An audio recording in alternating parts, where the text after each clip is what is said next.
आज मुझे एक विद्वान दोस्त ने बताया कि 1956 में जब सारी दुनिया में आर्थिक मंदी थी, हर आदमी औसतन दिन में 15 मिनट हंसता था। अब जब लोग खुशहाल हैं तो दिन में केवल 6 मिनट ही हंसते हैं। मेरे दोस्त चिंतित हैं कि हंसने में कमी आ रही है।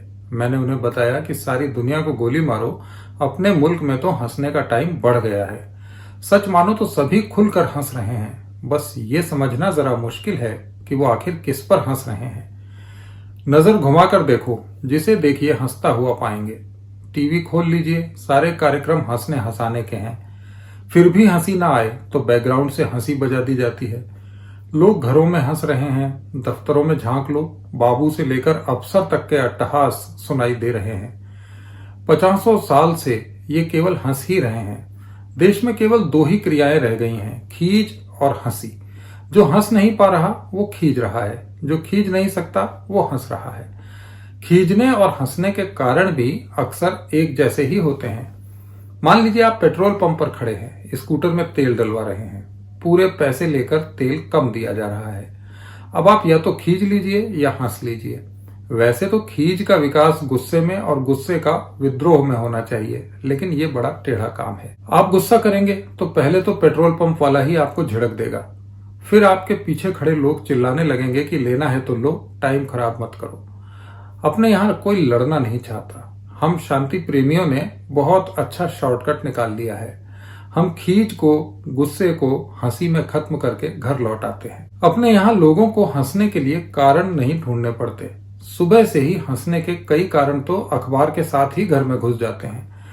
पूरा अखबार तरह तरह के बयानों से भरा रहता है। हंस लो कितना हंसना है। इसके बाद भी अखबार में चुटकुले और कार्टून छापे जाते हैं। सड़कों पर भीख मांगती लड़कियों से लेकर अपाहिज भिखारियों तक पर लोग हंस लेते हैं। नेता एक दूसरे पर बयान देकर हंसते और हंसा लेते हैं। सफर के दौरान बसों और रेलगाड़ियों में जगह पाने के बाद लोग ताश खेलने से लेकर राजनीति तक पर हंसने का काम करते हैं। कॉलेजों में चले जाइए, प्रोफेसर बच्चों के नसीब पर और बच्चे प्रोफेसरों की काबिलियत पर हंस रहे हैं। इंजीनियर इस बात पर हंस रहे हैं कि उनके बनाए पुल और मकान बरसात और आंधी को झेल कैसे रहे हैं। सरकारी अस्पतालों के डॉक्टर मरीजों की अक्ल पर हंस रहे हैं तो प्राइवेट अस्पताल वाले सरकारी डॉक्टरों की जादूगरी पर। मरीज अपने नसीब पर खींच रहा है।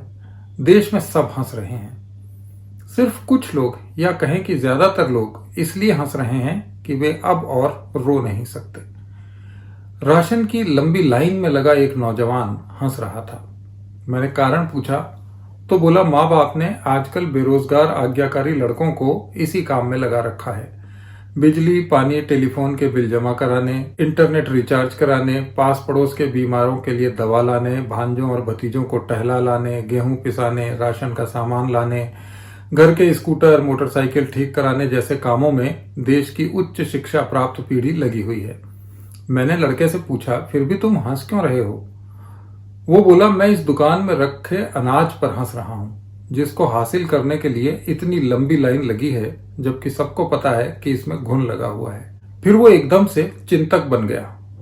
बोला, ऐसे ही हम उन नौकरियों के लिए अंतहीन पंक्तियों में खड़े हैं जो खोखली हो चुकी हैं। हमें पता है पेपर लीक होंगे, परीक्षा देरी से होगी, रिजल्ट कोर्ट में अटकेंगे, फिर भी हम परीक्षाएं देते जा रहे हैं और अपने नसीब पर हंसते जा रहे हैं। लड़के की बातों में तो दम था, लेकिन वो भी उस समय केवल खींच कर रह गया जब दुकान वाले ने शटर गिरा दिया और कहा, गेहूं खत्म।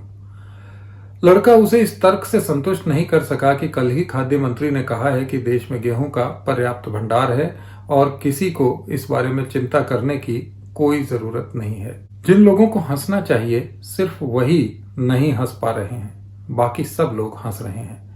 बच्चे जिन्हें हंसना चाहिए, खिलखिलाना चाहिए, चुप हैं।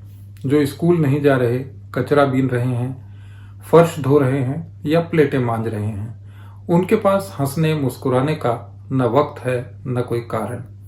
जो स्कूल जा रहे हैं वे माँ बाप के अरमान और किताबों, कंप्यूटरों के बोझ से दब गए हैं।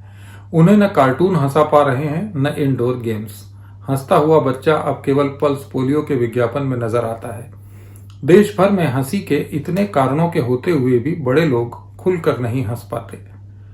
बड़े बड़े उद्योगपति तो कभी कभी हंस लेते हैं और टीवी चैनल पर दांत भी चियार लेते हैं, लेकिन बेचारे बड़े अफसर, कैरियर विदेश यात्रा और प्रमोशन के चक्कर में हंसने की फुर्सत ही नहीं निकाल पाते।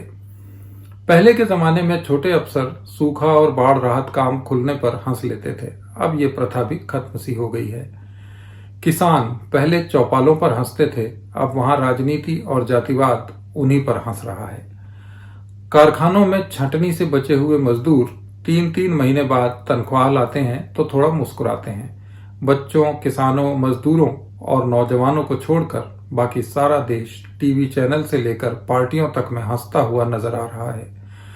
पूरा समाज विशाल लाफिंग क्लब बन गया है। सब एक दूसरे पर हंस रहे हैं। हंसने वालों की कोई कमी नहीं।